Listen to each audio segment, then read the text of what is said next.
Finally मैं पहुंच चुका हूं हुमायूं के मकबरे के अंदर, मकबरे के पास में। Look at this.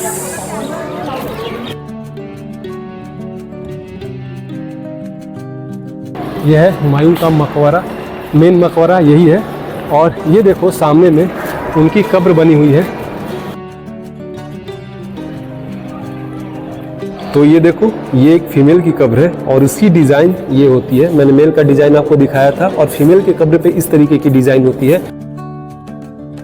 तो ये देखो, ये है मकबरे का मेन एंट्रेंस और दरवाजे पे कुछ इस तरह की जंजीरें लगी हुई हैं। इसे 16वीं शताब्दी में तोड़ा गया था। British army officer general Hatsun ने इसे तोड़ा था।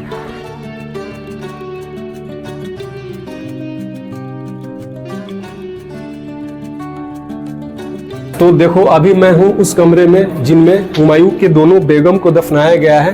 देख सकते हो, दो कब्र आपको दिख रहा होगा। अब मैं आपको शाहजहां के सबसे लाडले बेटे दारा शिकोह का कब्र दिखाता हूं। ये है शाहजहां के बड़े बेटे दारा शिकोह का कब्र। फाइनली मैं पहुंच चुका हूं हुमायूं के नाई के मकबरे के पास। देख सकते हो मेरे पीछे, ये देखो।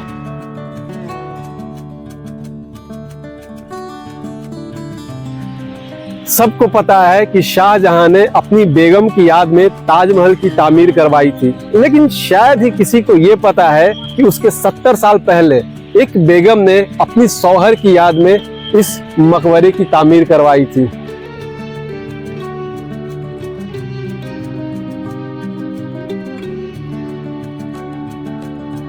हुमायूं टॉम तक आने के लिए नियरेस्ट मेट्रो स्टेशन है JLN stadium metro station. Metro station से टॉम की दूरी है ½ किलोमीटर, जहां तक आप इजीली वॉक करके जा सकते हो। आपको सबसे पहले टिकट करानी होगी एंट्री करने के लिए। टॉम की टिकट प्राइस है 40 रुपीज और अगर आप कार्ड से पेमेंट करोगे तो टिकट 35 में ही मिल जाएगी। सो फाइनली टिकट लेके अपना सिक्योरिटी चेकअप करवा के मैं इंटर कर चुका हूँ टॉम के अंदर। देखो, जाने का 2 रास्ता, नीचे से भी आप जाओगे तो सामने में मेन गेट है, ऊपर से भी आप जा सकते हो। तो चलो करते हैं आज का वीडियो शुरू और जानते हैं हुमायूं टॉम के बारे में। और ये देखो, इस तरीके की टिकट आपको मिलेगी। इसको रखना होता है, लास्ट में जब आप यहाँ से एग्जिट करोगे तो भी दिखाना होता है। तो चलो करते हैं आज का वीडियो शुरू। मेन गेट से इंटर करते ही आपको 2 रास्ते देखने को मिलेंगे। सामने वाला रास्ता जो कि हुमायूं टॉम तक जाता है और दूसरा राइट साइड वाला रास्ता जो कि ईसा खां के मकबरे तक जाता है।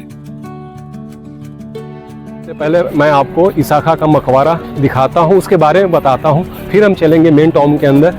मेरे सामने में है ईसा खां का मकबरा। तो देखो, ये है कुछ इन्फॉर्मेशन ईसा खां के मकबरे के बारे में।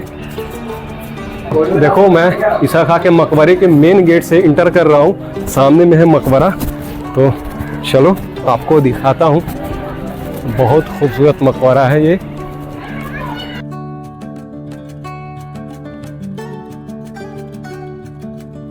तो फाइनली मैं पहुंच चुका हूं ईसा खां के मकबरे के पास। देख सकते हो, ये मकबरे का बाहरी परिसर है, सामने में दरवाजा है। तो चलो अब मैं आपको दरवाजे से अंदर लेके चलता हूं मकबरे के अंदर, और वहां पे उनकी जो कब्र रखी हुई है वो आपको दिखाऊंगा। आ जाओ। इस मकबरे को सजाने के लिए रंगीन पत्थर और जालीदार लोहे की जंजीरों का इस्तेमाल किया गया है। तो ये देखो, ये है मकबरे का मेन एंट्रेंस और दरवाजे पे कुछ इस तरह की जंजीरें लगी हुई हैं और अंदर में है उनकी कब्र जस्ट सामने।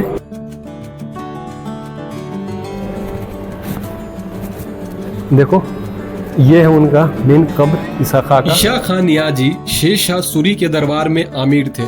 उन्होंने अपने जीवन काल में ही इस मकबरे की तामीर करवाई थी। इस मकबरे में आपको लोदी वंश और मुगल वंश दोनों वंशों के वास्तुकला का नमूना देखने को मिल जाएगा।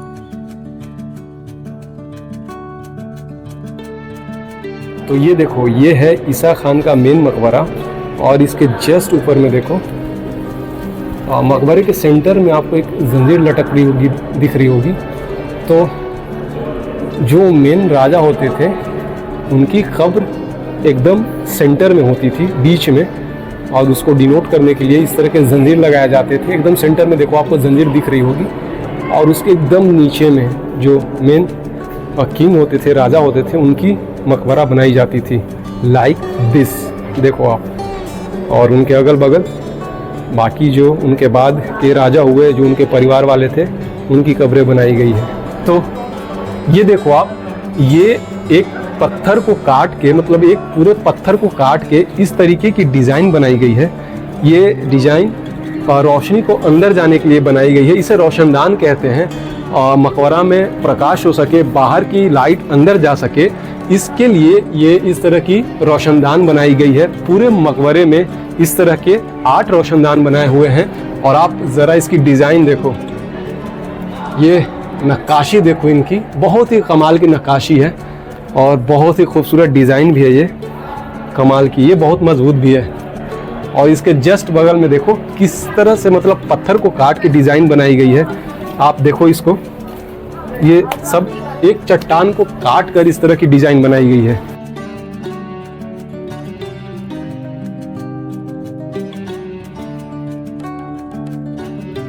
ईसा खां का मकबरा हुमायूं के मकबरे से 20 साल पहले बनी थी। ईसा खां एक ऐसे राजा थे जिन्होंने अपनी मकबरा अपने मृत्यु के पहले ही बनवाई थी। अक्सर आपने सुना होगा कि लोगों की मृत्यु के बाद उनकी मकबरे बनाई जाती है, मगर ईसा खां अपनी मृत्यु के पहले ही इस मकबरे को बनवाया था। तो ये देखो, ये है सामने में ईसा खां का मकबरा। और यहाँ से आप आओगे, जस्ट उसके सामने ये सामने में मस्जिद है।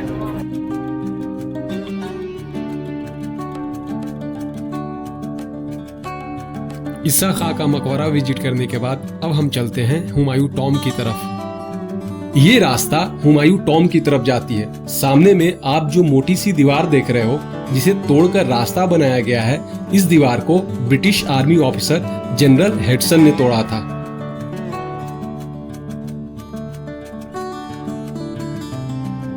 तो देखो, इस दीवार को क्रॉस करके हम अंदर आ चुके हैं और सामने में है मकबरे के अंदर जाने का दरवाज़ा। बट मैं इस दीवार के बारे में आपको कुछ बता देता हूँ। इसे 16वीं शताब्दी में तोड़ा गया था। British army officer general Hatsun ने इसे तोड़ा था। इसे तोड़ने के पीछे की वजह ये थी कि जब लाल किले पर ब्रिटिश ने पूरी तरह से कब्जा जमा लिया था, तब मुगल शासनकाल के अंतिम शासक बहादुर शाह जफर वहाँ से भाग के हुमायूं के मकबरे में आके छिपे थे।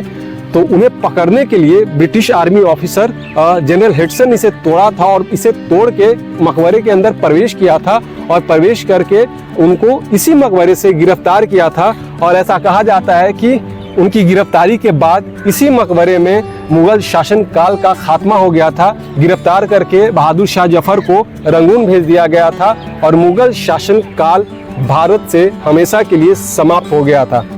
टूटी दीवार से जैसे आप आगे बढ़ोगे, लेफ्ट साइड में आपको एक बाग दिखेगा। इस बाग में आपको मकबरे के थोड़े से अवशेष दिखेंगे। इस मकबरे को बू हलीमा का मकबरा कहा जाता है। बू हलीमा के बारे में ज्यादा जानकारी प्राप्त नहीं है, मगर इतिहासकारों का मानना है कि बू हलीमा बाबर के साथ ही भारत आई थी। बू हलीमा बाबर के बेटे हुमायूं की देखभाल किया करती थी। तो देख सकते हो, ये है पहला दरवाजा। लाल बलुआ पत्थर और बड़े बड़े चट्टानों से मिलकर बना ये दरवाजा मुगल वास्तुकला का बेमिसाल नमूना है। बाहर का मेन गेट है, वहां से हम एंट्री ले रहे हैं और जस्ट सामने में उनकी मकबरा है। और ये देखो, ये है उनका एंट्रेंस गेट। यहाँ गेट से एंटर करके आप आते हो मकबरे में। चलो, और ये देखो राइट साइड में, इसे अरब सराय कहा जाता है। आओ पहले आपको इसके बारे में बताता हूँ।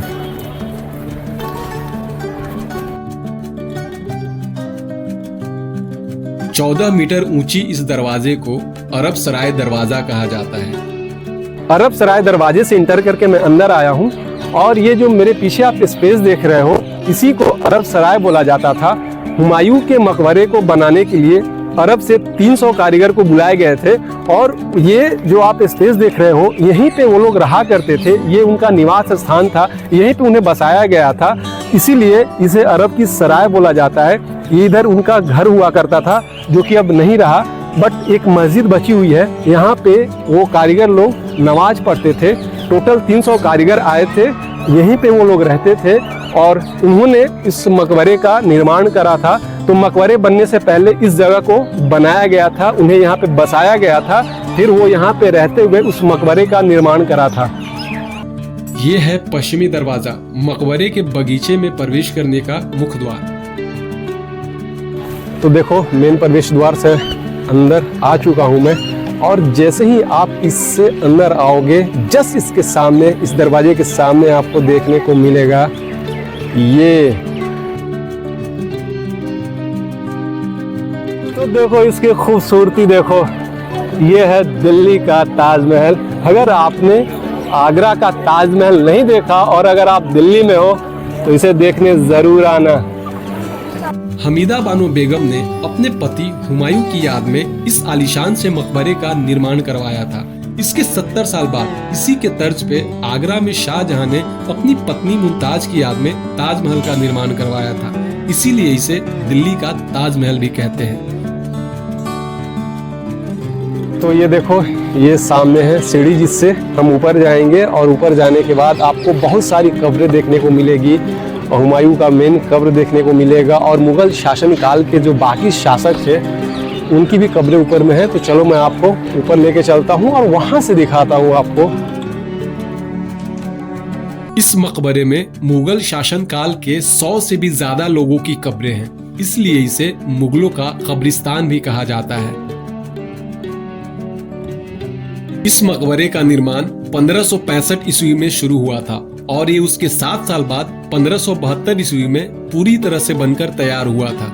उस जमाने में इस मकबरे को बनाने में 15 लाख रुपए खर्च किए गए थे। इस मकबरे का निर्माण उस समय के मशहूर वास्तुकार मिराक मिर्जा ग्याथ ने किया था, जो कि फारसी के बहुत ही मशहूर वास्तुकार थे। ये है मकबरे का प्रवेश द्वार। यहाँ से इंटर करते ही आप उस कमरे में पहुँचते हो जिस कमरे में हुमायूं की कब्र बनी हुई है। चुका हूँ हुमायूं के मकबरे के अंदर। ये देखो, ये है उनका मकबरा और सामने में उनकी कब्र है। और मैं दिखाता हूँ आपको, ये देखो, ये है उनकी कब्र। जस्ट मकबरे के सेंटर में उनको दफनाया गया है। मैंने आपको बताया था कि जिन्हें भी दफनाया जाता है एकदम गुंबद के सेंटर में दफनाया जाता है। तो देखो, उनको भी एकदम सेंटर में दफनाया गया है, और किंग के कब्र के ऊपर में इस तरीके की डिज़ाइन बनी होती है, वो उनकी बनी हुई है। पूरे मकबरे में बहुत ही बारीकी से नक्काशी की गई है। पत्थरों को काटकर बहुत सारे रोशनदान बनाए गए हैं, जिससे बाहर की रोशनी मकबरे के अंदर प्रवेश करती है, और ये देखने में भी बेहद ही आकर्षित लगती है।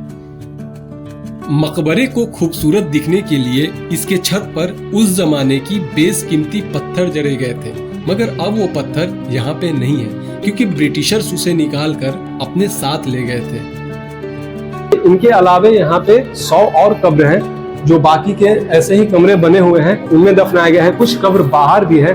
तो चलो अब मैं आपको लेके चलता हूँ। उनकी जो 2 बेगम थी, एक जिन्होंने ये मकबरों को बनाया था और दूसरी एक और थी, उन दोनों बेगम को एक कमरे में दफनाया गया है। तो अब मैं चलो आपको वहां पे लेके चलता हूँ और इनकी बेगम की कब्र दिखाता हूँ। तो देखो, अभी मैं हूँ उस कमरे में जिनमें हुमायूं के दोनों बेगम को दफनाया गया है। देख सकते हो, 2 कब्र आपको दिख रहा होगा, उनकी दोनों बेगम की कब्रें हैं। ये देखो, ये दूसरी बेगम थी, बट इनका इंतकाल पहले हुआ था, इसलिए देखो, जिनका इंतकाल पहले होता है उसको जस्ट गुंबद के सेंटर में दफनाया जाता है। मैंने आपको बताया था। तो देखो, ये दूसरी बीबी है, बट इनका इंतकाल पहले हुआ था, इसलिए इनको सेंटर में दफनाया गया है। और वो दूसरी नहीं, वो पहली बीबी है, बट उनकी मृत्यु बाद में हुई थी, इसलिए उनको बाद में दफनाया गया है। देखो, फीमेल के कब्र पे ये डिजाइन बनी होती है, मेल के कब्र पे आपको ये डिजाइन नहीं मिलेगी, वो थोड़ा उठा हुआ होता है। मैं आपको दिखाऊंगा। और ये है फीमेल की कब्र और उनकी बेगम की, और ये देखो महारानी की, इसलिए उनके सर पे इस तरीके का डिजाइन बनाया गया है। अगर नॉर्मल कोई फीमेल होती तो उनके कब्र पे ये नहीं होता। अब मैं आपको लेके चलता हूँ उस कमरे में जिस कमरे में औरंगजेब के 3 बेटों को दफनाया गया है। तो ये देखो, इस कमरे में 3 कब्र दिख रहे होंगे आपको। ये तीनों कब्र औरंगजेब के बेटे का कब्र है। मैंने आपको बताया था कि हर कब्र पे अलग अलग डिजाइन बने होते हैं, और उनकी पहचान इनकी डिज़ाइन से होती है। तो देखो ये मेल की कब्र है, इसकी डिज़ाइन आप देखो ऐसे है। और मैंने आपको बताया था कि जो किंग होते हैं उनके सर के पास क्राउन बने होते हैं, यहाँ पे देखो नहीं बने हुए हैं। तो ये है पहचान कब्रों की। तो चलो अब मैं आपको शाहजहां के सबसे लाडले बेटे दारा शिकोह का कब्र दिखाता हूँ। वो भी इस मकबरे में ही है और उनकी जो बनावट है, उनकी कब्र की जो बनावट है बाकी कब्रों से बिल्कुल अलग है। क्यों अलग है उसकी एक कहानी है, वो भी मैं आपको दिखाऊंगा। फिलहाल आप ये देखो, ये है शाहजहां के बड़े बेटे दारा शिकोह का कब्र। Look at this. तो ये देखो, ये है शाहजहां के बड़े बेटे दारा शिकोह का कब्र और इसकी बनावट आप देखो बिल्कुल अलग होगी। इसके पीछे की कहानी है। आप यहाँ पे एक निशान देखो, यहाँ पे एक कट का निशान है। इसका मतलब है कि इस उनकी जो बॉडी दफनाई गई थी वहाँ पे सर नहीं था, तो सर के पास एक कट का निशान लगाया गया है। मतलब दफनाने से पहले अगर बॉडी का किसी भी पार्ट मिसिंग होता है तो वहाँ पे कट का निशान लगाया जाता है। औरंगजेब ने इनका सर कटवा दिया था, तो दफनाने के बाद देखो यहाँ पे सर के पास कट लगाई गई है। इसका मतलब ये हुआ कि जो भी इसके अंदर बॉडी दफनाई गई है उसका ये पार्ट मिसिंग है। दारा शिकोह ने मरने से पहले अपनी आखिरी इच्छा ये रखी थी कि मरने के बाद मुझे कहीं मत दफनाना, मुझे फेंक देना ताकि चील कौवे मुझे खा के समाप्त कर दे। तो देखो यहाँ उनके कब्र पे इस तरह के गड्ढे बने हुए हैं। ये पक्षियों के खाने पीने के लिए जगह, यहाँ पे पानी भरा रहता है, यहाँ पे पक्षी आके पानी पीते हैं। ये निशान इसीलिए यहाँ पे बनाए गए हैं। हुमायूं के मकबरे को लाल बलुआ पत्थर और संगमरमर के पत्थर को मिला के बनाया गया है। देख सकते हो मेरे पीछे आपको व्हाइट और रेड कलर का कॉम्बिनेशन दिख रहा होगा। लाल बलुआ पत्थर और संगमरमर के पत्थर से बना ये मकबरा मुगल वास्तुकला का बेमिसाल नमूना है। ये मकबरा चार बाग शैली में बना हुआ है। चार बाग शैली में बनने वाला भारत में ये पहला मकबरा था।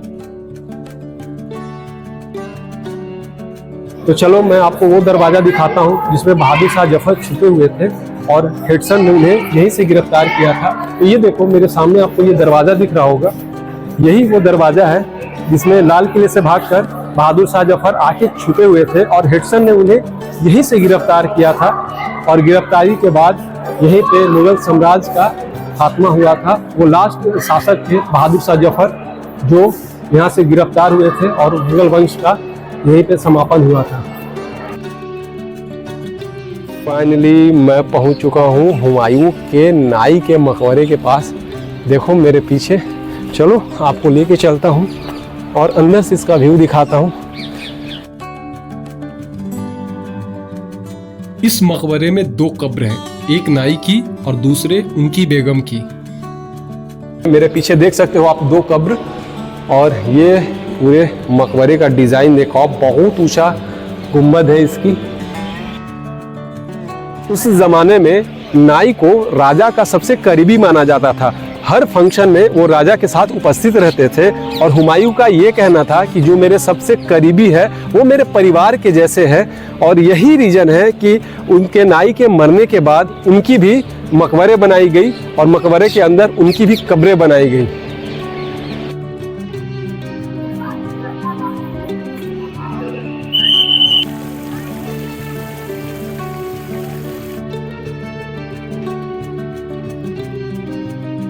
तो आज का ये मेरा ब्लॉग आपको कैसा लगा कमेंट करके बताना। वीडियो पसंद आया होगा तो लाइक करना, चैनल को सब्सक्राइब करना। मिलते हैं नेक्स्ट लोकेशन पे नेक्स्ट ब्लॉग में, तब तक के लिए जय हिंद।